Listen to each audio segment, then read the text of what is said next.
On February 9th of 2004, 21-year-old UMass student Maura Murray drove from her dorm in Amherst, Massachusetts to the White Mountains of New Hampshire. At approximately 7:27 p.m., Maura spun out her 1996 Saturn on a hairpin turn on Route 112 in North Haverhill. There has never been a credible sighting of Maura since. Maura is 5 foot 7 inches tall. She weighs 120 pounds, and she has brown hair and hazel eyes. If you have any information regarding Maura's disappearance, please submit it to us, the Murray family, through their Facebook page, or the New Hampshire State Police Cold Case Unit. This is Missing Maura Murray.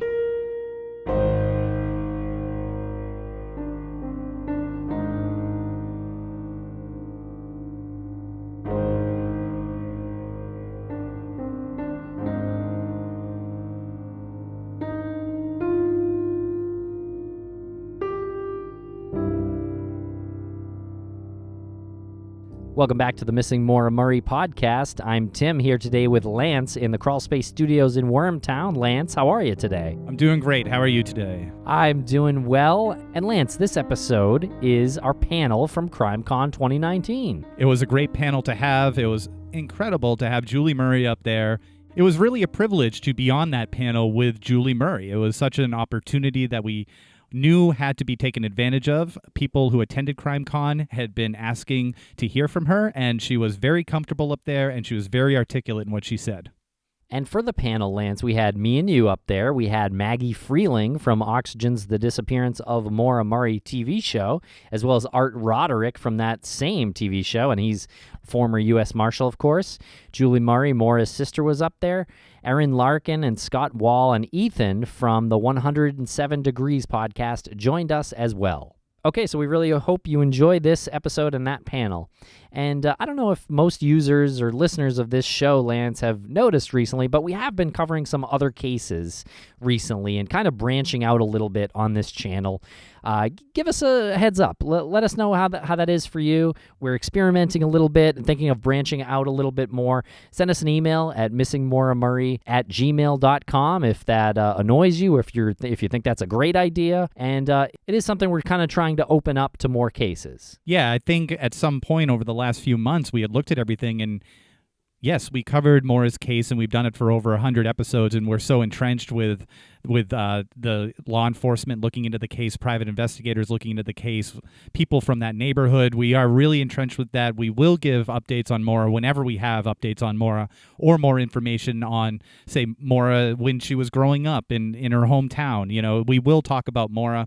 And I don't want people to get frustrated with starting an episode of Missing Maura Murray and not hearing something about Maura's case. We do know a lot of information that we just can't talk about as well. So that does make things a little bit limited. But I think a few months ago we realized that we have this platform and we have a lot of listeners, and there's a lot of cases. We do Crawl Space as well, and we talk about numerous cases, and we keep hearing the statistics about how many hundreds of thousands of unknown women are just in storage facilities, you know, across all law enforcement across the country. And it's frustrating to hear that, and it's frustrating to have a platform and not raise awareness for these cases. So we want to use that as well for something positive. We want to make this into something that's a springboard to something better. Yeah, I agree. And honestly, sometimes there just isn't really anything to talk about Maura Murray related wise. And so sometimes we'll have some experts on, we'll have some people that are close to the case on, but sometimes there really just isn't that opportunity for that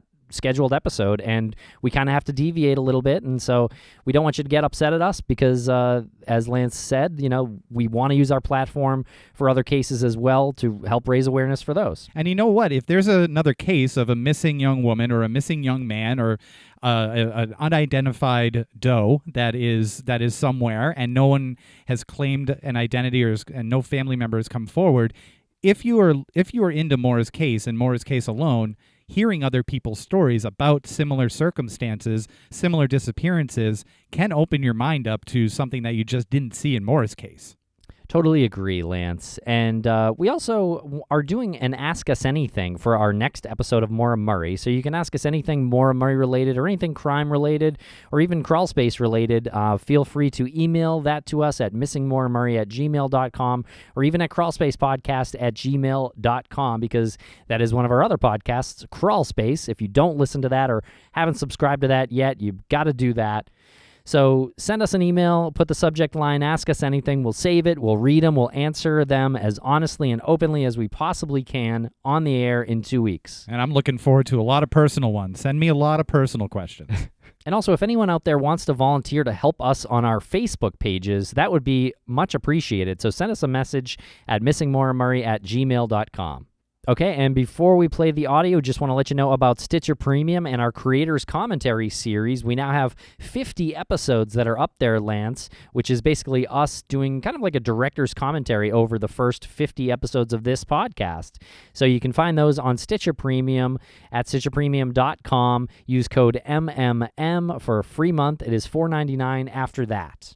And while you're at it, check us out on Patreon at patreon.com/crawlspacepodcast. We do weekly Vault series, which is sort of true crime news and kind of a behind the scenes of our lives and our jobs here at Crawlspace Media. And I just want to contribute one more quick thing before we get to the audio on this. Michael McLean is a young man that we did an episode on last week. He went missing in Nashua, New Hampshire on April 20th of this year. 29 years old, African-American, wears green contact lenses, brown hair, typically wears braids. He's got a goatee, 5'10", 190 pounds. If you've seen him, he's still missing. You can hear the interview that we did with his parents, Paula and Ed. And if you have any information on his disappearance, contact the Nashua Police Criminal Investigation Division at 603-594-3500. Okay, I hope you enjoy the episode, and we hope to see you in the emails. So thank you very much.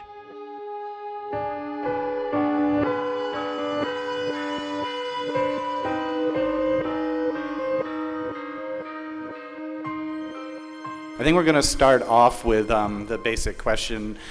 How many of you do not know about Maura's case? Okay, great. Well, we'll start off by introducing everybody on the panel, and then we'll throw it to Julie Murray, who is Maura's sister. So I'm Lance. Usually we do this the other way. I almost said I'm Tim. I'm Lance. I'm Tim Polari from the Missing Maura Murray podcast. That's Lance Reensterner from This feels better. the same podcast. And this is Ethan and Aaron from the 107 Degrees podcast, and Scott Wall as well. And here's former U.S. Marshal Art Roderick and Maggie Freeling, investigative journalist. They were both also on the Disappearance of Maura Murray TV show. And Julie Murray, Maura's sister. So you might be wondering why we have such a large panel for this live show. We'll let Julie start off and explain the purpose of having so many people coming together for this. Yeah, so most of you probably know there's a lot of, is this on? Yeah. Yeah, there's a lot of rabbit holes in this case. And one of the main things that I wanted to get out of this was to show that, you know, all of us up here on this panel are Team Maura. And I just want to express that that's the most important thing to my family and I. And so it's really heartening for me to see all these people up here and all you guys out there here to talk about my sister. So thank you. And you just said the theme is really coming together for Maura. Yeah. Yeah. So. Oh, sorry. Go. Yeah, I mean, so if you're a member of any of the groups, or if you do any Google searches at all, you'll see that there's so many different theories, and people tend to take sides, and that's great to have that type of discussion. But a lot of times it turns negative.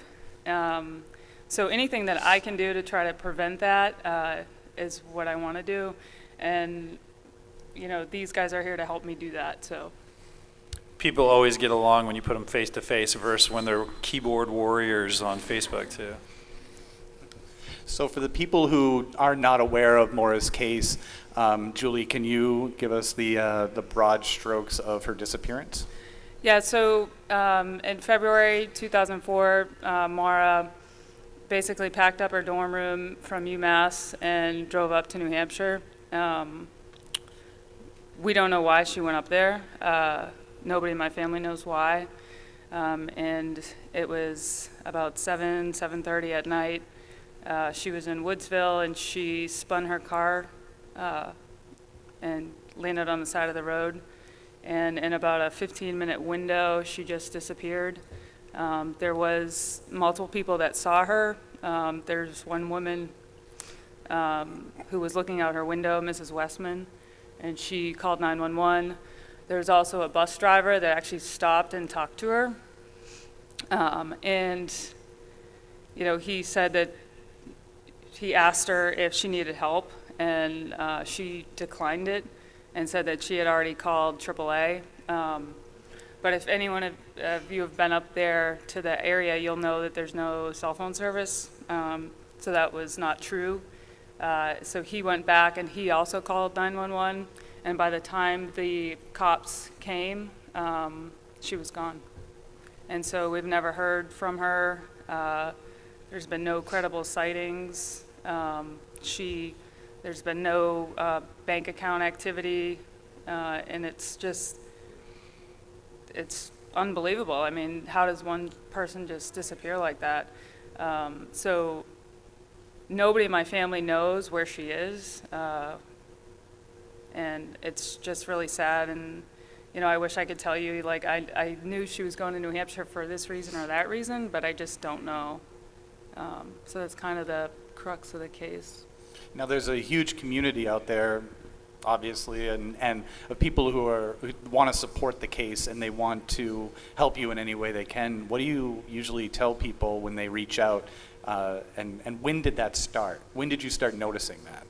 Well, the number one thing that I say is keep talking about Maura, because my family and I are so fortunate that I have a group right here. I have this panel that are talking about Maura because there's so many missing people that don't get a panel, that don't get talked about, that don't have an Oxygen series, that don't have multiple blogs, that don't have podcasts, and just vanish and no one, continues that fight. So I thank you all for being here and continuing to talk about Maura, and that's the number one thing that I want everyone to know is just keep talking because somebody knows something. Cool. And you mentioned how sometimes people will go down these rabbit holes and things get a little contentious and they escalate or they sort of crumble into some sort of swamp of opinions that just don't really make any sense. How do you handle people? Do you ever get people reaching out to you with like strong opinions about what happened? And what do you do to kind of talk them back? Or is it even worth it for you to do that? Ooh, that's a tough one. Sorry, I should have saved that for a little later. Yeah, there are many different theories. I mean, you guys probably all have your own theory. And, once you start to develop a theory, and Art can kind of speak to this too, once you, as an investigator, you're like, I know it's this guy, or I know she went there for this reason, or, things like that. It's hard to pull people back and say, well, did you look at it from this angle? And so while, developing a theory is great, you have to be open-minded. And for people to come to me and say, I think it was this, or I think she went here, or I think he or she is the one that did it. That's great, but, where is she? Like, the case is still open. So that's a great theory, but we need more, so. Yeah, let me jump in real quick. That is, is great. I think the internet is fantastic. It provides a lot of information, but you also kind of got to wade through the BS when you're looking at this stuff. And really, I always ask the same question. Okay, is that information, or is what you're telling me going to figure out what happened to Maura, or where is she? And that's what I always keep in the back of my head. Because you can get tied up in a lot of these rabbit holes and go down these different conspiracy theories, but it doesn't get you to the point of what happened to Maura. And one of the things that Maggie and I tried to do on the show was dispel a lot of those conspiracy theories that are out there. I'm not sure we did a good enough job, but we tried to touch on a lot of them out there, and just show where the evidence takes us. And Julie's right. You got to have an open mind. You can't come up with a theory and then try to take bits and pieces of info and plug it in there so that it fits very nicely into your particular theory. You have to go where the evidence takes you and where the information takes you. And on this particular case, it's been very difficult because we don't have a body. We don't have a real crime scene. And it's one of the more bizarre cases I've worked, because in that short time period, somebody just disappeared off the face of the earth. But I also agree with Julie that somebody had to see something. Somebody knows something. I also want to say, I was going to bring this up before, one of the more interesting things was in our interview with Strelzin, when we said Butch Atwood was the last person to see her, he said that you know of. So, you know, there were people who might have seen her after that. So where do you go at this point in the investigation? What happens? What happens next? Where can you go? I think that this team up here has really looked at all the facts in this, the facts that we know anyways, the stuff that we can confirm.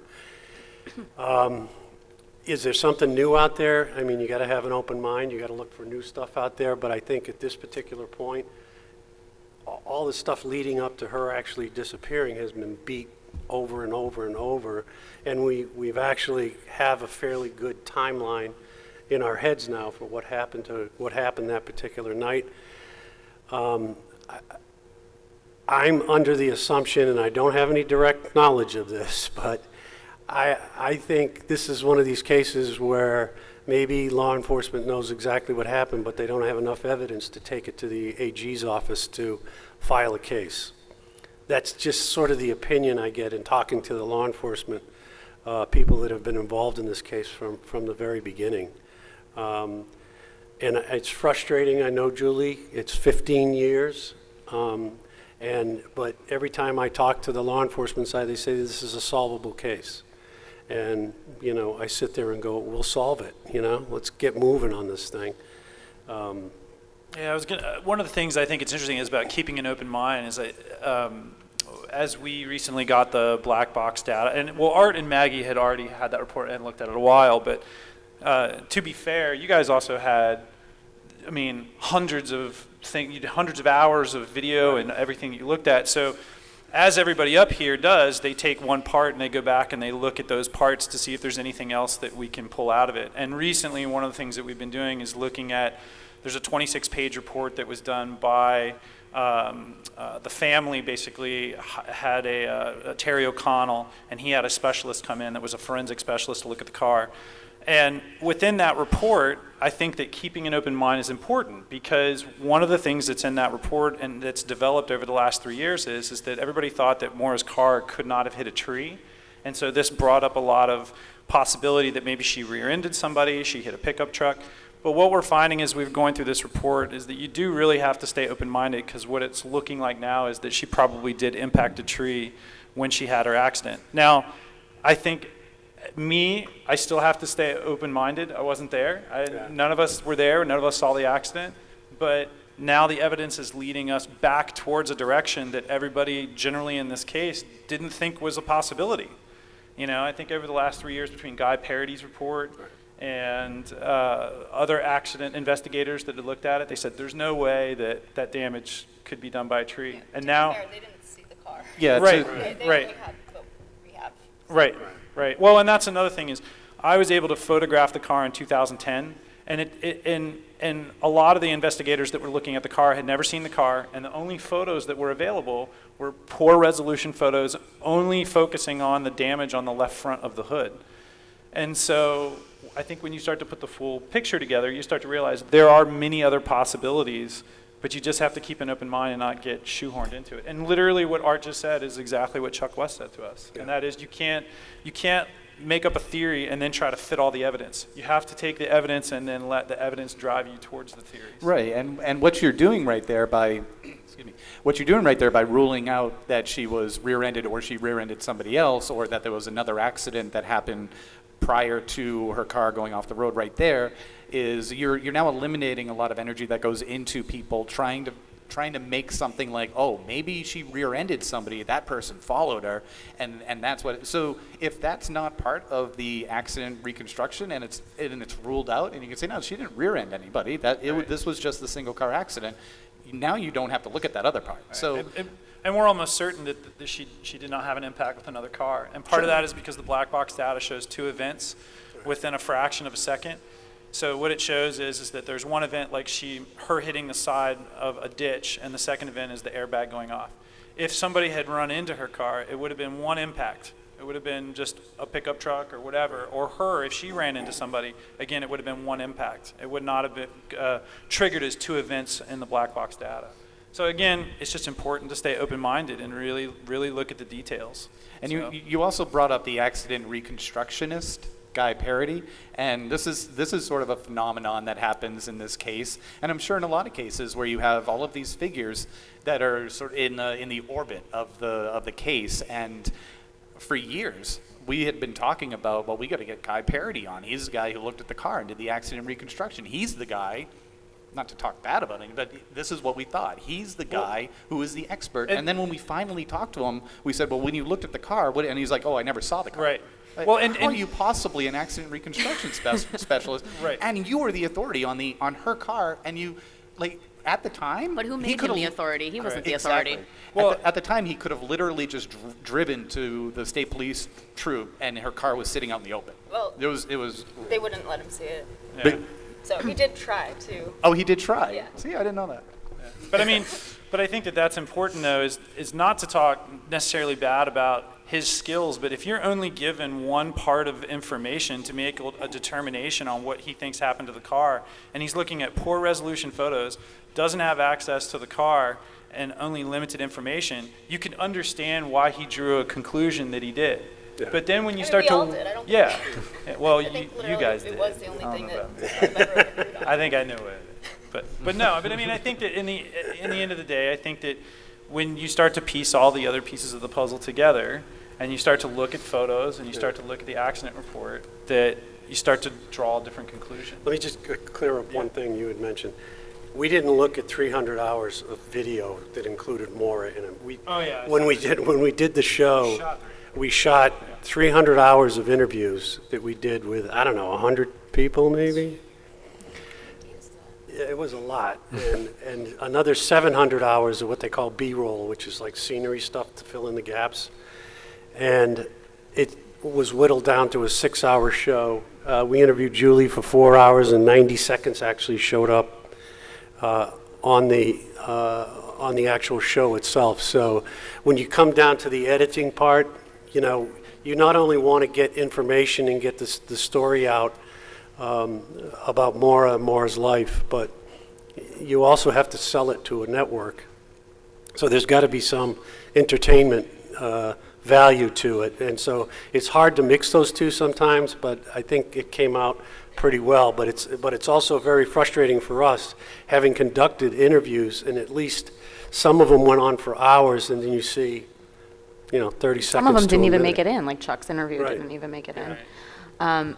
But it's kind of coming down to what you're saying, Scott, is like we did, 3 years ago, go through the black box and all this information, and we came, Art and I's determination was Occam's razor is the simplest answer for what happened to her. It's the simplest thing. She gets in an accident, we think someone picked her up, and that was that. There's no crazy conspiracy. And that's kind of what we talked about too. That might be the hardest thing to solve, because could be a stranger. No connection to her, no tandem driver, it's, that was probably one of the more devastating things that we came to that conclusion. Right. That's what happened.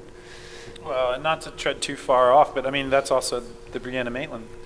Yes. So Brianna Maitland and Maura Murray, we've been discussing a lot because Bruce is here, Right. her father, and there's still a possibility that those two cases are connected. So And what was the distance? It was from 90 90 miles. 90 miles between the two missing. 90 miles in 5 weeks, right? I don't think that it's possible they were connected. I don't think they're not, no. Yeah. Well, I mean, I know that. I think it's possible. Yeah. Well, Anything's yeah, possible. I love the quick little debate that even just happened right now. And Julie, you said before we came out here, we were in the hall, and you said, I just want to show how we can all sit together and be adults. And then you were kind of like, I mean, Jesus Christ! Like it was like Hey, come it's. on now. Well, I mean, but we just had a quick little debate right there. Like, yeah, maybe it's connected, maybe it's not. Let's talk about, let's talk through that and not get like all heated about it. Yeah, and that's exactly what we talked about. It's people get too heated. We take things too personally, and it's not about that. We have to refocus on what it's about. Why are we all here in this room? And it's for one reason, and that's Maura.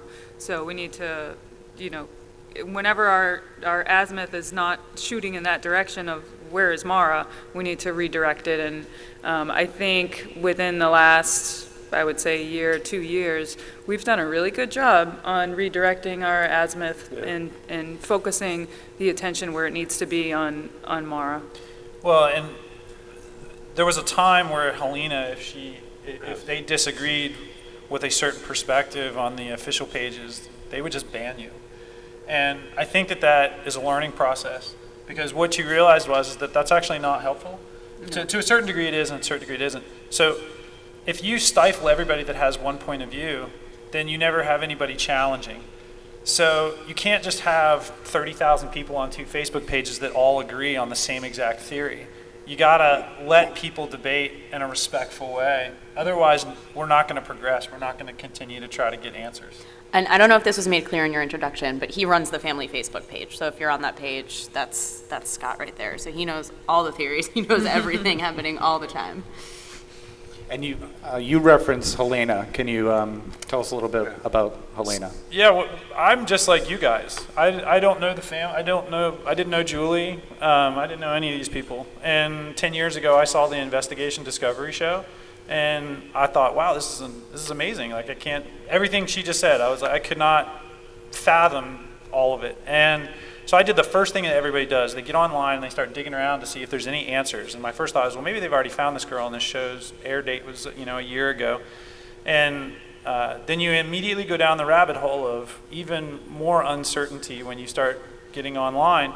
And what I just realized is that, well, I'd really like to help, but I had no idea how. I wasn't a private investigator, and I had no concept of how this stuff works, but I have a technical background, so I thought, well, let me try to help Helena a little bit. And Helena was a family member by marriage who has been involved since the beginning, and she basically ran social media at the time. And so I just started helping her, and I continued to help her, and she would want to release videos, or she would want to have pictures edited or that sort of thing, and I just kept helping with that. And then eventually, unfortunately, she passed away about the same time that the Oxygen series aired, and she was instrumental in the behind the scenes of putting all that together too.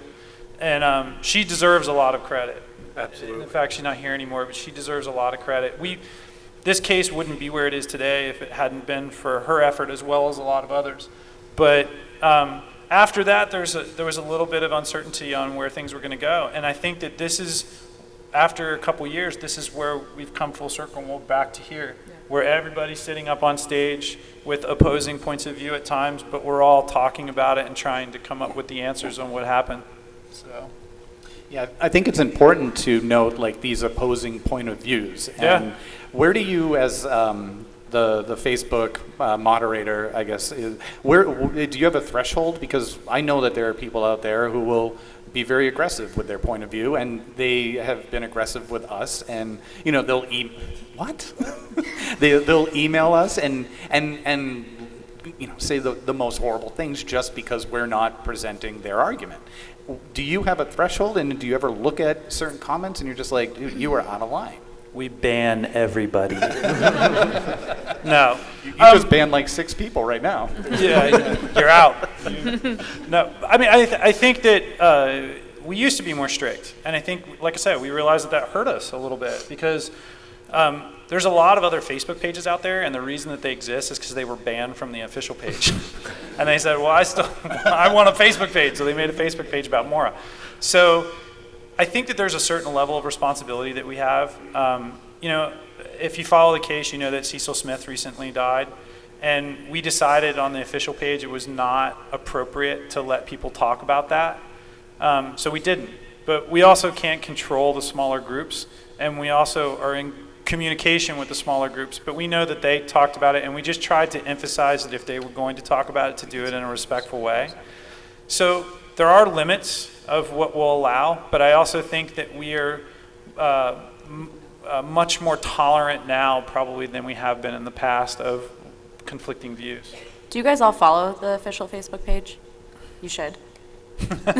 That's where updates are. Like, that's the formal page, so you definitely should. And does everybody know who Cecil Smith was? He was the first arriving officer at the scene, and he committed suicide. And that's a great example to use. He was suffering from a condition that was affecting his mental health, and there's no known reason why. There's no note. And the way he killed himself is very tragic, and it's brutal. And it's a great example because a lot of people will try to connect those two. Like, this man has a family, right? And he's a law enforcement official. He actually arrested Jeff Williams, who was the former chief of police, for drunk driving. And a man who has never been in trouble in his life, people will start making the connection because it happened really close to when the new lead was in February and the anniversary, and people started making the connection like, the cops are onto him. He offed himself because no, they didn't have all the information, and it was just really tragic to see the direction that went in. But that, to your point, like Right. that is a threshold that you just can't. He touch. was really. I was blown away when I read the obituary because I didn't realize that he served the country. He was I believe Air Force, or he was in the. He was Army Ranger. Was he a Ranger? Yeah. But he was also in counterintelligence, right? I think so. And spoke a couple different languages. And was in for quite a while, right? Like 30 years or something, 25, 30 years, something like that. Yeah, so I mean, he had a hell of a background. And it really is hurtful when you see some of the stuff that's been written about Cecil. That's the negative side of these cases and being in a public light. Right.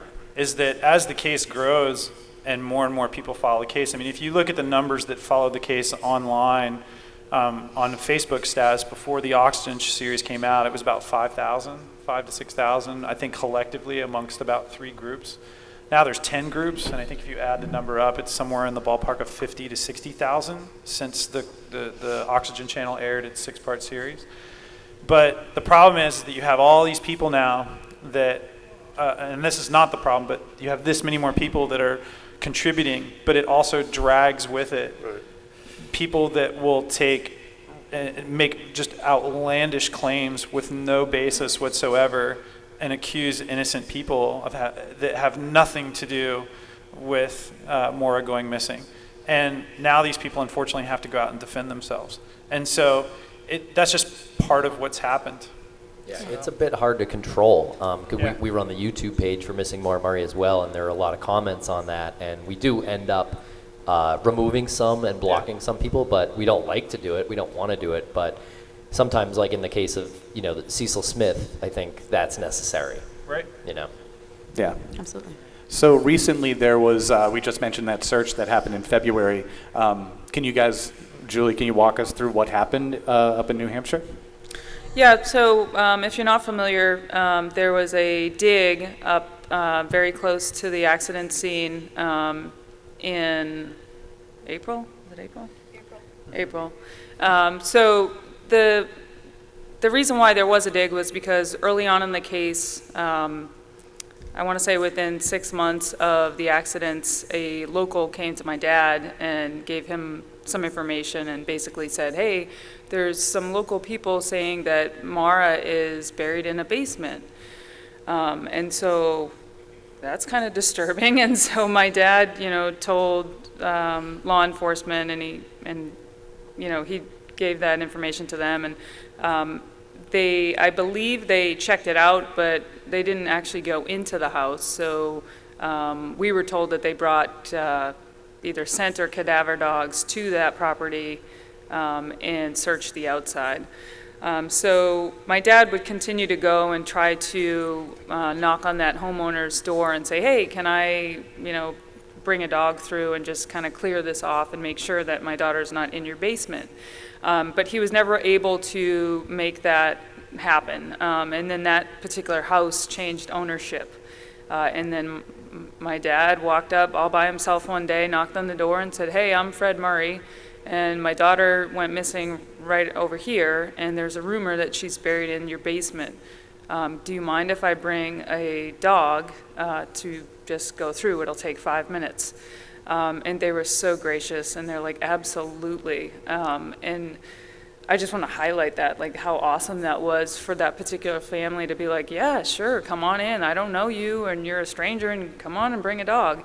And so we did, and that dog hit. And so when I say hit, it means it alerted. It alerted in a spot in the basement. And so my dad was kind of, this was generating some hope for him, because this was 14 plus years into this investigation, and we really didn't have any solid leads. So the next logical step was to get a second dog with a separate independent handler. And the second dog came in and alerted in the same general area. And so then the next logical step was to get a ground penetrating radar in there to go over that cement in the basement. And the GPR report showed an anomaly in the general area of where the two cadaver dogs hit.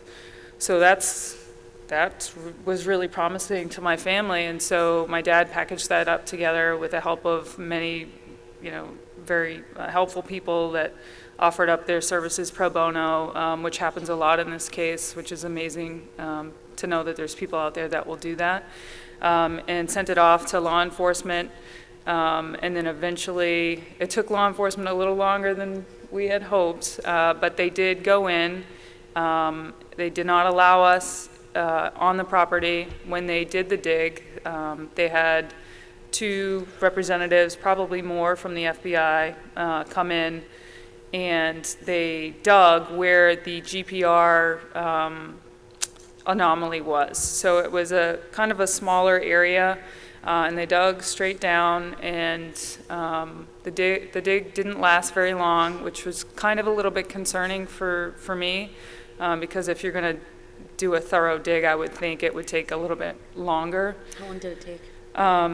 They were there at 8 in the morning, and we were told that there would be a press conference. We were told at noon that the press conference would be at 2. So my family and I went to the press conference, which is at the courthouse, and Strelzin kind of led the briefing and basically said, we didn't find her. And then that just kind of deflated my dad, because he's 76 now, and he's clinging on to anything and everything. So he was convinced and is convinced that she's in the basement, and any parent out there, I think, would do the same. So he wanted them to core under the oil tank. Yeah. Just to kind of make sure she wasn't under there, because if you're going to go to that extent to dig up a basement and put a body in there and cement it back over, you may put a water heater on top as well. It's kind of crazy and sick and sad, but that's a possibility. So they didn't do that, so we were disappointed with that, and then we wanted them to core around the other areas. And when I say core, I'm no expert, but it's basically drill horizontally and look at the material, and they didn't do that. So, we don't really know. Yeah, it's sort of a head scratcher, because they had said that they had been there before with cadaver dogs, and they sort of backed up on that a little bit by saying, well, we weren't in the house, right? Right. They had been around the property, Yeah. and the cadaver dogs did not hit when they were there, but you had 2 set of cadaver dogs that were alerted, and then there was the anomalous feature that was underneath the concrete turned out to be Strelzin said it was a piece of pottery. Right. It was a piece of pottery, which is, that's pretty common when people are doing filler within concrete. They'll just they'll fill it. We've seen a lot of weird things when we dug on another property, and you pull up something and you're like, what is it? Why is this here? And even Chuck West once said that he dug up a snowmobile. And we're like, why? Why did somebody bury a snowmobile? And he's like, I don't know, it's New Hampshire. Yeah, he was like, it's the North Country. Yeah. So, joking aside, the way they went about the press conference, and to come out and say there's nothing must have, I mean, I'm not related to Maura, and I felt like that was a gut punch. Well, what did you guys, when you, because he told you guys separately, and then he went out to do the press conference. How did, like, where was your head at? Well, it's been, at this point, it was 15 years, and so we want closure. I want closure for my dad. That's the most important thing. Yeah. And so it was a gut punch to me to see my dad receive that news. And he's still convinced that there's something there. And so, you know, in a case like this where there's nothing, you've got to follow what you have. And 2 cadaver hits and a GPR anomaly was pretty convincing evidence, I thought. Seems pretty connective. Yeah. So Well, one of the problems that I had with this is that they said that they brought 2 dogs in after you guys had done the GPR and your 2 dogs, and they said that their 2 dogs didn't have any hits. But then they said, we're going to excavate this anyway for the family to put their mind at ease. Mm-hmm. And if that's the only reason, and they believed there was nothing there, why would they not let you go in and then look at everything? And I'm not building complete police conspiracies here. I'm just saying that I think that could have been handled a lot better. You know, if you really wanted Fred or your mind to be set at ease, it would have been one extra step for them to invite you in and say, okay, let's look at this together and make sure you guys feel okay about it. yeah, and I don't want to beat this one to death. Like it happened. You know, maybe there's things that we can do in the future to rule it out. Maybe we can get back in that house, and with the help of you guys, maybe we could do another sort of dig or course ourselves. You know, it just is what it is at this point. But this is also good because you're developing I think a stronger relationship now with Chuck West as well, which I also think is a good thing. Yeah, I mean, yeah. I said earlier that, you know, I have I'm trying to have a relationship with law enforcement because my dad is a bulldog, and he's a father of a missing child, and he's doing what he thinks is right, and I think it's right what he's doing. But I need to come in and establish some sort of line of communication with law enforcement, and my friend Maggie here helped me kind of convince me of that. And so I want to be open with law enforcement. I wouldn't say it's a good or bad relationship, but it is some sort of relationship, and I think that's important, and I'm willing to do that. And Chuck West is of the New Hampshire State Police Cold Case Unit, in case that wasn't clear. What have you spoken with the owners since that search in April about getting back in there? We haven't. We're very delicate with them because we don't want to overstep our grounds. It was very invasive already. I mean, there was I don't know, like 25 people on their property. There was FBI. There was, like, you know, it looked like a crime scene, and we don't even know if it really was. There was helicopters. There was news crews. Yeah, and their addresses. And they didn't out ask for that, and none of those neighbors there asked for any of this. And so we're very sensitive to the neighbors there, and we don't want to be a thorn in their side any more than we already are. So to answer your question, no, we haven't gone back to them, but that's not to say that we won't. And I just had one more question about this whole the whole new lead and how they handled it. Art, from a law enforcement perspective, have you ever seen anything like that? And is there a precedent that you can, like, speak for to that particular search, or just like The way it was handled. a 15-year investigation, and then they have a press conference to announce nothing? I think it's different in every jurisdiction, and some jurisdictions, you know, whether it's county, state, or federal, will be a lot more open in talking with the family and to pass information back and forth. This particular case, I think, because of a lot of stuff that's been generated on the internet that's been conspiracy theory driven, I think law enforcement is a little more hesitant to share a lot of information out there. You know, it's kind of like a broken record here, but when law enforcement is out there passing out a lot of information, that generally means they don't have any good leads. If they're quiet, then they're working on something pretty good. And that's something you should keep, whenever you hear these press conferences on recent cases that are coming out, that's the first thing I always say, listen to what they're not saying. And that'll give you an indication as to whether or not they're looking at something really good, as opposed to, hey, this is all the information we have, then you know they're in trouble. They don't have any leads to move on further. So it's different in every jurisdiction. Some are better.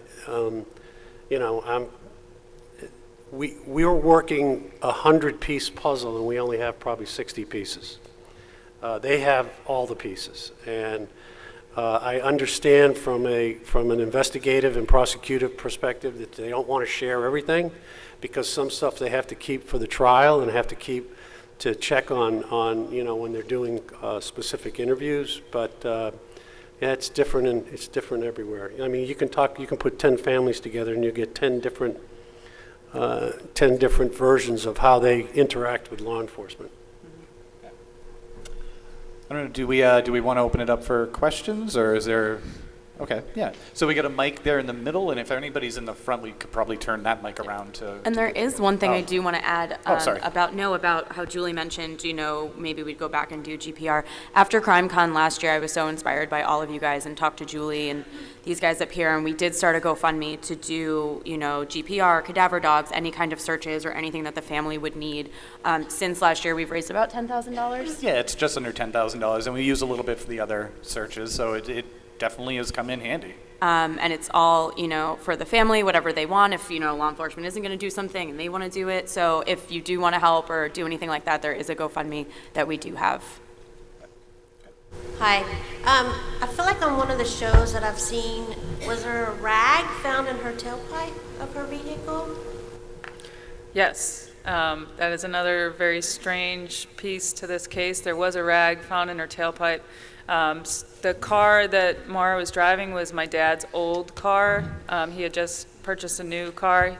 He buys the same car over and over and over and over and over again. And still to this day, he does the same thing.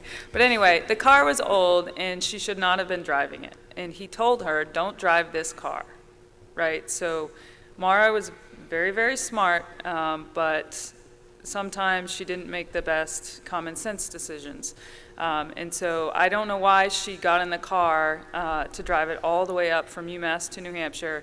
But one of the things my dad told her, if you do have to drive this car, if you put a rag in the tailpipe, it will prevent smoke coming out of the back so that you can get to where you're going before you get pulled over by the cops.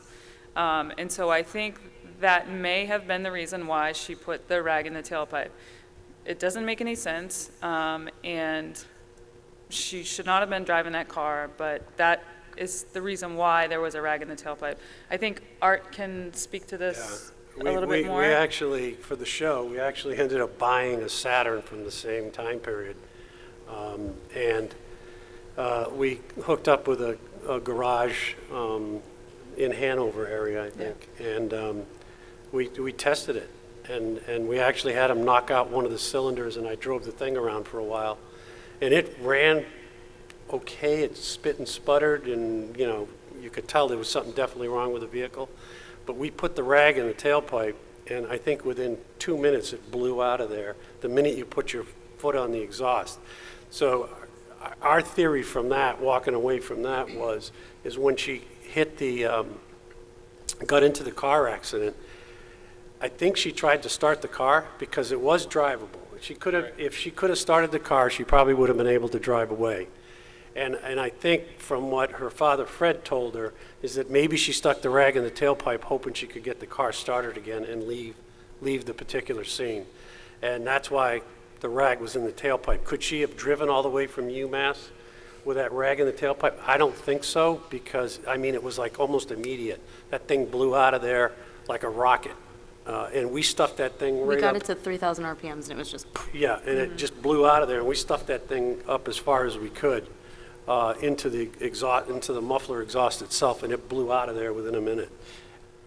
It's a really interesting part of Maura's case when you're looking at it at first, and the rag in the tailpipe. It's such a fascinating, mysterious element to the whole thing, and it makes you think, did someone meet her? And that's where your brain goes, Really right? plays with your imagination. Yeah, did someone meet her at the gas station and they put the rag in the tailpipe so they knew that she would stall out? But the simple, like, linear facts are, her dad told her to do this to maybe stop the car from smoking, like, around campus, like driving around UMass and just like locally if you need to get by a cop and you don't want to get pulled over.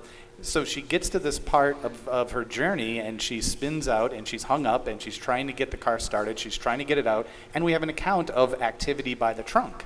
So she goes back there. It literally says everything except for saying, I saw her put the rag in the tailpipe. Everything's there. It says activity by the trunk. Her dad told her to do this, and it just makes sense that she would try to do that to get the car started. And it was a mistake. And probably way too coincidental that someone else put it there besides Maura, Yeah, I mean, that's it exactly. Like, honestly, like, what are the odds of pulling into a gas station and someone's like, that girl? I'm going to put a rag in that tailpipe. Like, that is insane. That's when you look at the actual, like, simple fact that. I mean, based on your test, it sounds like she would have been able to get in the car and drive away, and the rag would have shot Yeah. out. It would have shot out immediately. Right, and that was disproving that, like, that someone put it in and she drove with it in, Right. it's. Just generally in criminal investigations, you get stuff like this all the time, and it sends you up a wall because then you got to kind of account for what the hell's the rag in the tailpipe doing. But in every investigation you come across this stuff, nothing goes in from A to Z directly. There's all these little twists and turns that you have to account for in any criminal investigation, and in this one there's a few, more than a few. Yeah. This is probably well known to the people who know the case, but I don't. When I was growing up in the 1950s, my dad was an insurance investigator. And there's one thing I remember him talking about, his investigations. It says, when you're in the middle of things and everything stops making sense, stop and look for the alcohol and drugs. Right. And I'm just wondering, how many of your sources of information in all of this, is there any possibility of alcohol and drugs confusing things?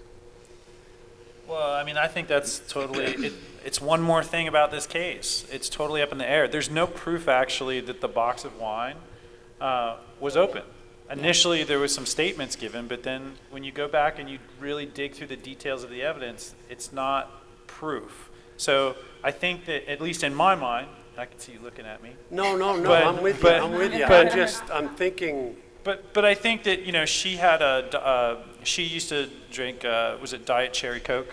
Yes. Right, and she used to do that with Twizzlers, and both of those items were found in the car at the time. And actually, there's a photo of Kathleen with all of Maura's stuff before law enforcement took it back, and there's literally a bottle of Diet Cherry Coke right there that's about 1/3 of it is empty.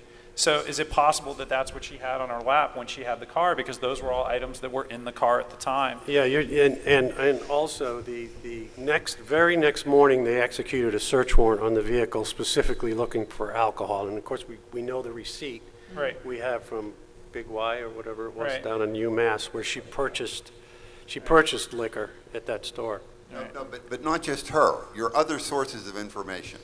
You got all this confusing information. Right. Is anybody else have known problems who are providing you with information, not just Yes.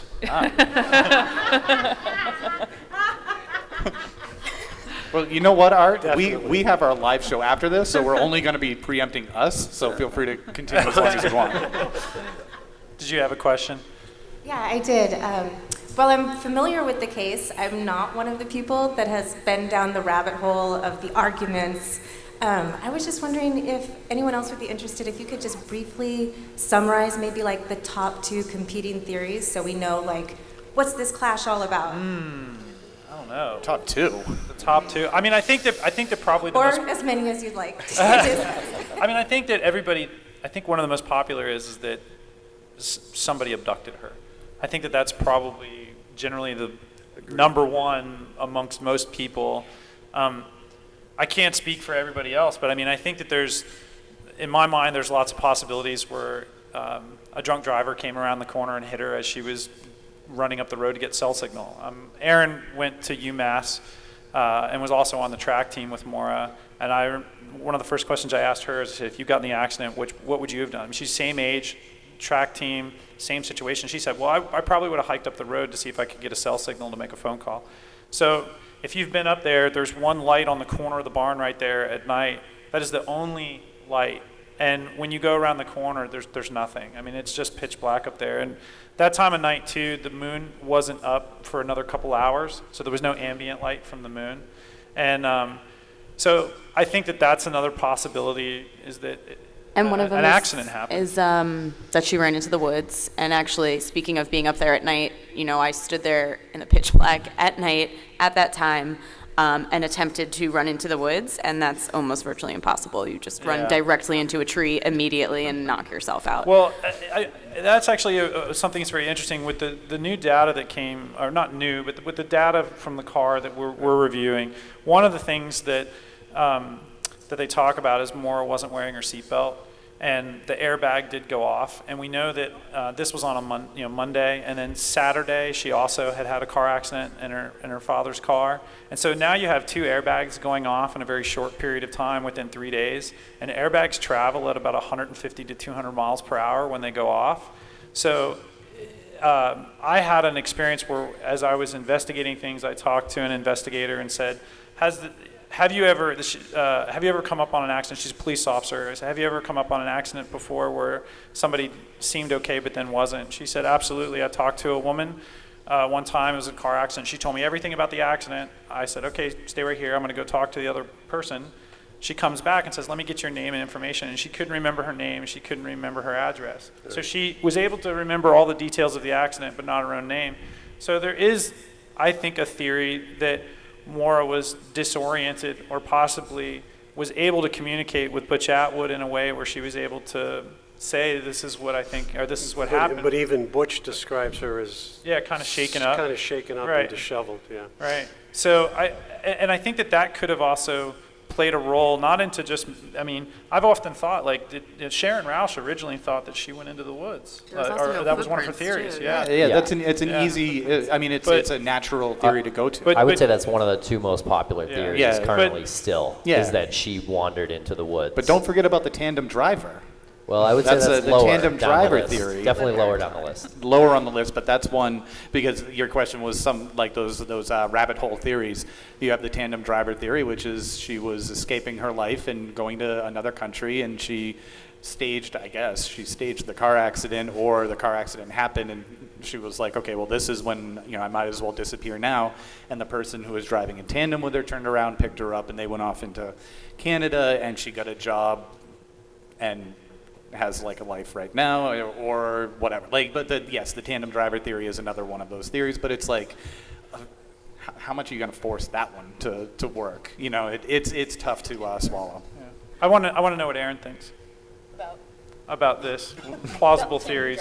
No, well, you could talk about tandem drive, but plausible theories. I mean, I think you guys hit them. Suicide was one. I think that's been pretty well rolled out. Not entirely, obviously, but less likely. I think one of the interesting things too is when law enforcement first showed up and started collecting people to do a search, there was a 1.5 foot of snow on the ground. About right. So they were looking for footprints in the woods. There were no footprints. Yeah, there was no footprints, and literally, if you went around that corner, I think that was the beginning of the Kankamangas Highway there, and it's literally nothing out there. And they did a very extensive search. When we talked to the lieutenant from the Natural Resource Unit up there, he had done hundreds of these searches and was successful on every one but 2, and this was one of them. That's Tim's favorite guy. Todd Todd Bogardus, Bogardus. Fish and Game. Fishing game, yeah. We have about 10 more minutes. If anyone's got any more questions? If you guys want to, just So wait we're turns. actually from New Hampshire, and this case is close to us. And you're basically a detective. Basically. Perfect. So we're familiar with the area, and you mentioned Canada. That's something that was kind of going through my mind is, has the search expanded into Canada, whether the scent dogs, because there was, as far as I know, there was a scent picked up in the woods, and that had dropped.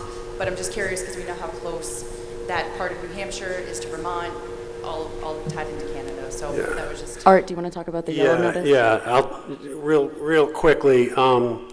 One of the things we did get the state police to do is they went to Interpol and got what's called a yellow notice, which is a missing person notice, and they broadcast that out to 190 countries around the world, all members of Interpol, obviously Canada being the one we concentrated on. So all the information is in the system. The Canadians know about it. I've actually talked to Interpol on a couple different occasions, and they are coordinating the case with Canada, but nothing has come up. I mean, they've done the right thing and entered DNA profiles, whatever information they had went into the system. So the yellow notice is out there. I think you can actually publicly go online and look at it. I haven't done that in a while, but it came out fairly quickly after we started the whole interview process. Yeah. Okay, another question? Yeah, so this is more of a kind of cultural thing for Julie. Is it normal in your family, like, to do hitchhiking? Like, would it be, like, super frowned upon by your family if there was any hitchhiking if needed, like, in a situation like this? Yeah, that's a great question. Yeah, it's a great question. Yeah, and I haven't heard that question before, so thank you for that. Hitchhiking was not normal in my family, period. Like, she would never do that. I would never do that. Nobody in my family would hitchhike. My parents taught us early on that, the normal things parents teach you. Don't talk to strangers. There's no way she would have hitchhiked. Yeah. Hi, thank you all for being here. Thank you. Bless you. I was wondering if there was that local rumor about the 3 men that didn't show up for work. And I was wondering if that had gained any traction at all, or if you guys could tell us a little bit about it. The Loon 3. Erin, do you want to? Yeah. Do you want to talk about that? So Here, pull your mic in a little bit. I actually don't know where that rumor originated, or like if there's anyone that's been identified as those 3 guys. But I did go to Loon Mountain and tried to track it down. They didn't know. They couldn't tell me anything.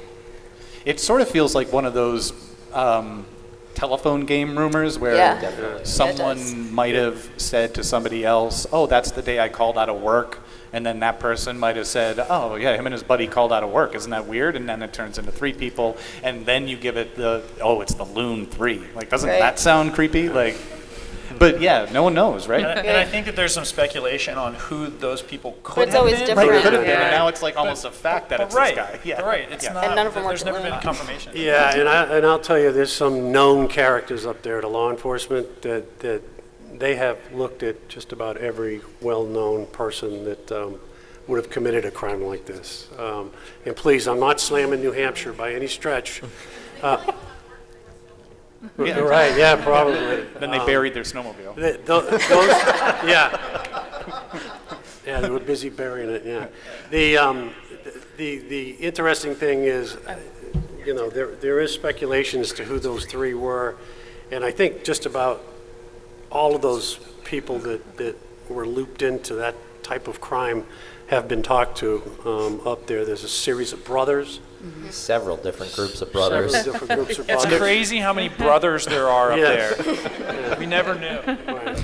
But actually, it's crazy how, when we've looked at this, where she crashed, the amount of people who were Not good unsavory people. characters just in that, mile radius is terrifying. Yeah, when you look at that and then you read the different documents and court stuff, she was like a fly in a spider's web. And of all the areas for her to have that accident, I mean, she made it that far, and there's just, like you said, unsavory people in that area.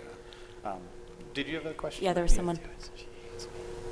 No. Hi. I apologize. I came late. I'm not sure if you already answered this or talked about it. I just want to know, because there was no footprints in the snow, and I've asked my parents. My parents are both police, so I was just wondering, when and how was Butch Atwood cleared, and why? Because he was the last person to see her alive, and there's no footprints away from her. I don't know if I would say cleared, but Okay, because that's the one thing that there's never been a suspect, and we're unsure, who was cleared and not cleared. But yeah, He called police 10 minutes later or something like that after he saw her. So the timeline is incredibly close if he were guilty of anything. And he also had his mom and his common-law wife living with him, so they might have seen something too. It's just, when you break it down, it seems pretty unlikely that it's Butch Atwood. And that said, though, Did they check the house and everything? Did they go to his house? I don't know. Yeah, they did. Well, initially Cecil did, because he actually asked Butch to help him look for her. So you had John Monahan, who's a state trooper, who spent maybe 3 minutes to 5 minutes at the scene, never got out of his vehicle, talked to Cecil Smith, and he just continued back down the road towards the convenience store and was looking along the road there. And then I think Butch also headed in that direction down to the little French Pond. Housing complex that was down there. Not next.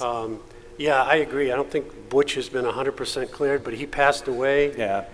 And it just seemed to me, in talking to law enforcement about it, they don't bring Butch up that often, which kind of leads me to believe that maybe they think he probably didn't have anything to do Well, with again, and when we said to Strelzin, he was the last person, Strelzin was like, that you know of. it. Yeah, exactly. But they did give him 2 lie detector tests. Right, yeah. And I do think that that's notable, Yes. Sure. Yep. but I don't think he has any involvement. Right.